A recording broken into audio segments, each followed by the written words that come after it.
আমি যে নোটিশটা দিয়েছি এটার উপর তো আমার বক্তব্য আছে। ব্যক্তিগতভাবে এটা এত বেশি এ, হুমকির মুখোমুখি হতে হচ্ছে। মাননীয় স্পিকার, আমি আসলে নির্বাচনের আগ থেকেই আপনারা জানেন আমি যে অঞ্চলে জন্ম নিয়েছি সেই অঞ্চলে একটি দ্বীপাঞ্চল, এবং যেখান থেকে ইলেকশন করেছি সেই জায়গায় ভূমিদস্যু জলদস্যুদের উৎপাত অনেক বেশি।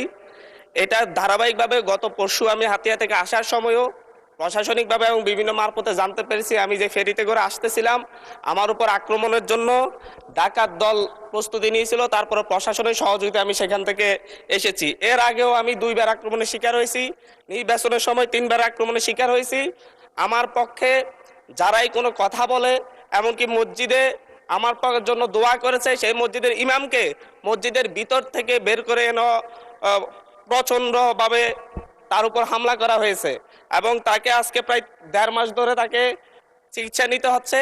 আমার উপর যারা আক্রমণ করেছে আমি আপনাকে সেই জায়গায় কিছু নোটিশের সাথে কিছু ডকুমেন্টস দিয়েছি যে সরাসরি অস্ত্র হাতে আমাকে কোফাতে আসা হয়েছে। একজন সংসদ সদস্য হিসাবে আমি এই বিষয়টা এখানে উপস্থাপন করতে বাধ্য হচ্ছি, কারণ এই জায়গাটায় আমি মনে করি সন্ত্রাসীদের কোনো রাজনৈতিক ঠিকানা নেই।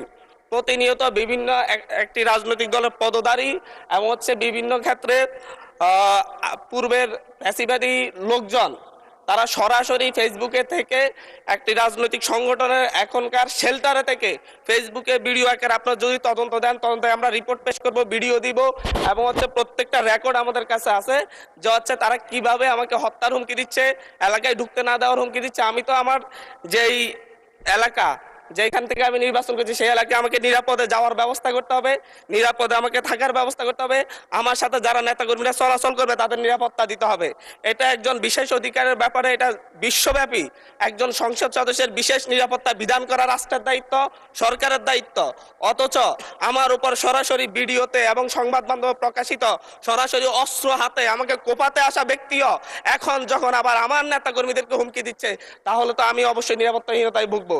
এই ব্যাপারটা অবশ্যই গ্রহণ করে আমি মনে করি একটা তদন্তে পাঠানো দরকার, সংসদীয় তদন্ত হতে পারে, এবং কারা এই ব্যাপারে আমাদেরকে, আমি সহ আমার নেতাকর্মীদেরকে কিভাবে হত্যার হুমকি দিয়ে এবং এখন এলাকায় থাকে সরাসরি আক্রমণ করে, এমনকি আমার উপর আমার নিরাপত্তা দিতে যাওয়া পুলিশের উপর আক্রমণ হয়েছে। নট এ সিঙ্গেল আসামি অ্যারেস্ট হয়েছে। ভোটের দিনে আমার উপর আমার গাড়ি বড় হামলা করে, আমার গাড়িতে 6টা কুকুর দাগ এখনো আছে, এখনো তারা এলাকায় ঘুরে বেড়াচ্ছে। বিটিভির সাংবাদিককে কুপিয়েছে, এখনো এলাকায় ঘুরে বেড়াচ্ছে। এই প্রত্যেকটা আসামির ক্ষেত্রে দেখা যাচ্ছে তৎকালীন ইউনিয়ন বিএনপির সভাপতিকে হত্যা করেছে, ইউনিয়ন বিএনপি সদস্যকে হত্যা করেছে। এই ধরনের হত্যা মামলার আসামিরা, এই ধরনের হত্যা মামলা, আমি আমার বিশেষ নিরাপত্তার বিধিতে কথা বলতেছি, আপনাদের উপরে হামলা হতে পারে এইভাবে। না না মাননীয় স্পিকার, এটা একেবারে মাননীয় সদস্য, আমি আমার নিরাপত্তার কথা বলছি, আমি কনসার্ন জানাচ্ছি, এবং আমার উপর যদি পরের বার আক্রমণ হয় সেটাকে ট্রেজারি বেঞ্চ থেকে দায়িত্ব নিবে কিনা এটা তাহলে বলুক যে আমরা দায়িত্ব নিব, আমরা সরকারের দায়িত্ব আছে, পরেরবার যদি আপনার উপর আক্রমণ হয় আমরা দায়িত্ব নিব। আমি বসে যাচ্ছি, আর নয় বলতে হবে যে যারা এই সন্ত্রাসী কার্যক্রম করে তাদেরকে আইনের আওতায় আনবো আমরা। মাননীয় সদস্য, এখন একটু শুনেন। এটা আমার হাহাকারও বলতে পারেন, কারণ আমি মামলা দিয়ে জিডি করে এখন পর্যন্ত মাননীয় সদস্য প্রতিকার পাচ্ছি না, যার কারণে আমাকে সংসদে বলতে হচ্ছে। একটু শুনুন দয়া করে। আপনার নোটিশটা পেয়েছি এবং আপনি বসেন দয়া করে, অসুবিধা নেই। আপনার নোটিশটা পেয়েছি, যথাযথ নিয়মে নোটিশটা আমরা ডিসপোজড অফ করেছি। আমি চেয়েছিলাম মাননীয় স্বরাষ্ট্রমন্ত্রী উপস্থিতিতে এটা করার জন্য, স্বরাষ্ট্রমন্ত্রী যেহেতু নেই যে কারণে নোটিশটা নিষ্পত্তি করেছি। ওকে, উনি যেহেতু এসছেন বোধহয় মাত্রই ঢুকেছেন, আমিও খেয়াল করিনি, হয়তো 1 মিনিট সময় দিলে উনি নোটিশটা সম্পর্কে বুঝতে পারবেন। Let us give him time to consume the notice. মাননীয় স্বরাষ্ট্রমন্ত্রী, আমি আবার একটু রিপিট করছি, মাননীয় সংসদ সদস্য জনাব হান্নান মাসউদ, তিনি 164 বিধিতে একটা নোটিশ দিয়েছেন, 164 বিশেষ অধিকার প্রশ্নে একটা নোটিশ দিয়েছেন। সেইখানে আপনি যেহেতু এসছেন, আমরা একটু সময় নিয়ে আবার নোটিশটা পড়ি, তাহলে হান্নান মাসুদ সাহেবকে অ্যাড্রেস করা যাবে। উনার নোটিশের বক্তব্য হচ্ছে, বাংলাদেশ জাতীয় সংসদের একজন সদস্য হিসাবে আমার জান মাল সম্মান এবং মর্যাদা রক্ষা করা মহান জাতীয় সংসদের দায়িত্ব বলে আমি মনে করি। এটি আমার বিশেষ অধিকার ও বটে। বিগত 25শে ফেব্রুয়ারি 2026 ইংরেজি তারিখে নির্বাচন পূর্ববর্তী ও পরবর্তী সহিংসতায় ক্ষতিগ্রস্ত পরিবারকে দেখতে গেলে আমার গাড়িবহরে আমাকে হত্যার উদ্দেশ্যে সন্ত্রাসী হামলা চালানো হয়, যার প্রতিবাদে জামায়াত, এনসিপি সহ বিভিন্ন রাজনৈতিক দল বিবৃতি প্রদান করে।